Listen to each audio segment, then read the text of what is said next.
free to just shout out because I want this to be a conversation.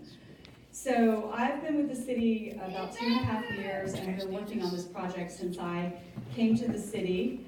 And Deborah Edelson, I think I saw her in the back. Deborah initially approached me with the project and had been working on it for some years and has been talking with the neighbors for quite a while about this amazing trail. And the current trail we're looking at starts at Bankhead MARTA Station.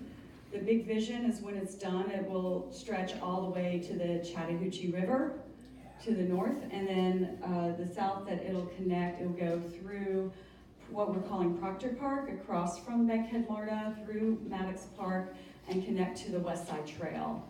So it is considered a connector trail to the Atlanta Beltline, and so we're also partnering with the Beltline on the project. And Path Foundation.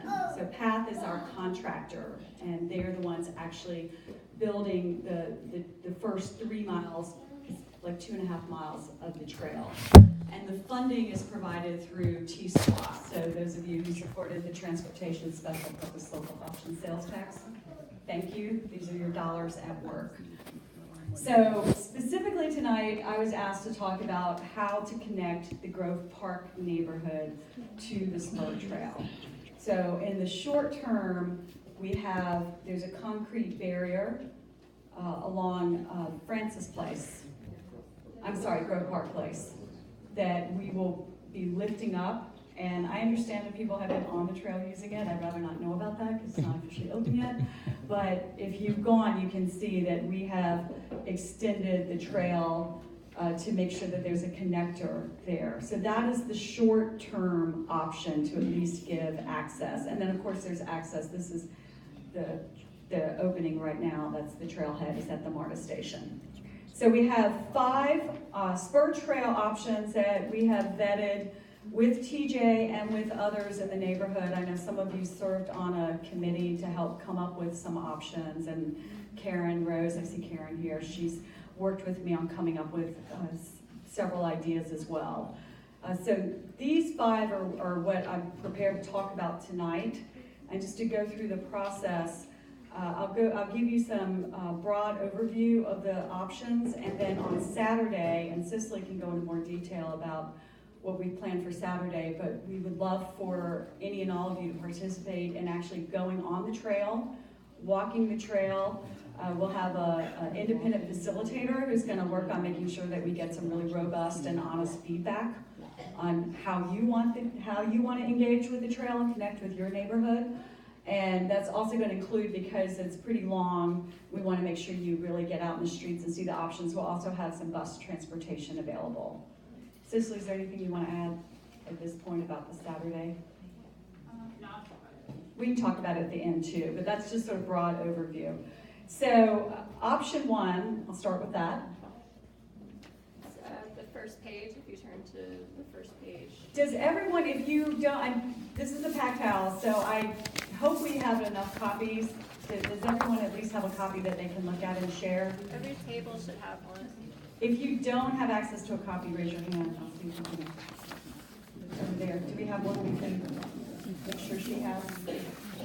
And we may have one more at our table that we can share. Does everyone have access? Here, she can have mine. I don't think I've written any notes on this.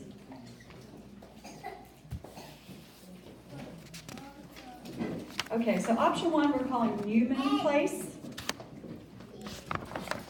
And that is extending along Newman Place. It would require building 1 bridge to go over Proctor Creek. So this is the part that you can see right now. So you go along Newman Place. This property is owned by Georgia Power. We also have some City of Atlanta land, and then some of the land is owned by Urban Creek Partners, and they are a willing partner and willing to give us access to the site. So we would need to construct a bridge here. This site would also have some opportunity for parking along in here, and we've sketched it out where we could have 10 parking spots that would be parallel parking on either side of the trail. So I will go over just a few terms. There's a couple of challenges with every one of these sites, and some of them are recurring challenges. One of them is site acquisition. So by that I mean we either have to own the land, like the city of Atlanta owns the land, or we have to get an easement.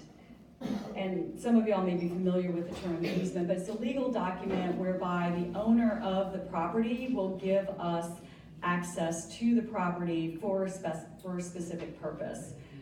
And easement negotiations can take sometimes 6 months or longer. For the trail section that we're working on right now, it took about 6 months. And if it's an easement negotiation with Georgia Power, you can sometimes add a lot more time because Georgia Power is concerned about safety. And Georgia Power is also sometimes very concerned about if you're putting a trail directly under a power line. So just keep that in mind when you're looking. Some of these options are Georgia Power property, but they're not under power lines. So those are a little easier to get, but we still would have to negotiate with Georgia Power extensively to get a lot of these options. So that's option number one. So option number two, I'm calling the Gertrude Place option. So that's going along, obviously, Gertrude Place. We would need to get the City of Atlanta Department of Public Works to construct sidewalks. We would also have to get an easement from Georgia Power, and we would have to construct a bridge. One of the downsides to this option is there's no parking. I mean, other than just street parking. When I say no parking, there's no like designated parking. And there's barely street parking. Option three is Francis Place. And that would involve running a sidewalk down Francis. I've actually vetted this one with our Department of Public Works. With this option, you could park at the Grove Park Rec Center. There are some spots available there. And we could build sidewalks. I got a quote from Public Works, and it's about $600,000. And it's that expensive because there's a bridge there. Some of you may be familiar with that bridge. It's very narrow. And so we'd have to build out the bridge. And then there's also there's like a steep bank on the side at a couple points. So it's some challenging spots there as far as building out the sidewalk. Option four. Yes. So with that option, so it would just follow the road around to the current place where the barriers are coming down? That's right. Okay, I just want to make sure I was reading that. So it'd be using the existing barrier, and you're going along 2 streets. Got it. Okay. So it'd be Grove Park. And that's the one we've vetted, Karen, for quite a while. Okay, yeah. So option 4 is one of the ones that we walked with TJ, which is, I call the Grove Park option, because it's going through Grove Park. And it would require getting some sidewalks along Florence and Hortense. The advantage to that is there's no easements that we would need because we're just going along the sidewalks. But we would have to have sidewalks built. And then there's one challenge. There's 2 existing bridges, and one has some piping that would require some engineering work. And we have not scoped this out with Public Works, and we have not gotten an estimate on this one yet. And then option 5 is also going through Grove Park. This would require 2 new bridges, and we would have to buy at least 1 parcel of private land. And that's the one that has the recalcitrant landowner that quoted us. This was actually, well, I don't want to shade it or bias it, but this is one where we did vet one of the parcels and reached out to the landowner, and they quoted an exorbitant price. And the City of Atlanta were only allowed to purchase land at fair market value. So there's some challenges there with getting access to the privately owned parcel. And we ask about an easement as well. I'm sorry? Where is that?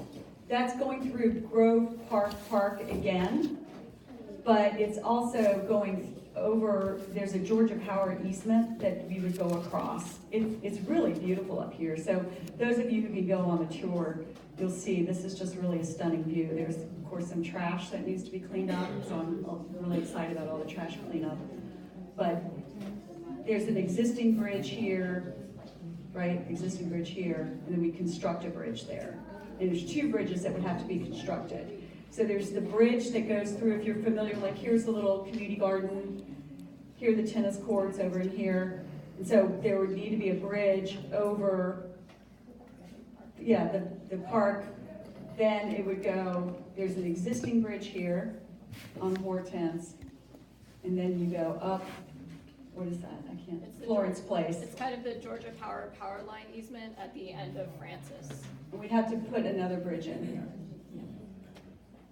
So those are the 5 options that we've come up with. That's walking the various routes with TJ, with Karen, some of the other neighbors, walking them ourselves, walking them with Path Foundation, getting some of their feedback. But we really want to have a more robust, engaged process and make sure we're hearing from y'all about your thoughts, what makes the most sense for you, because you live here.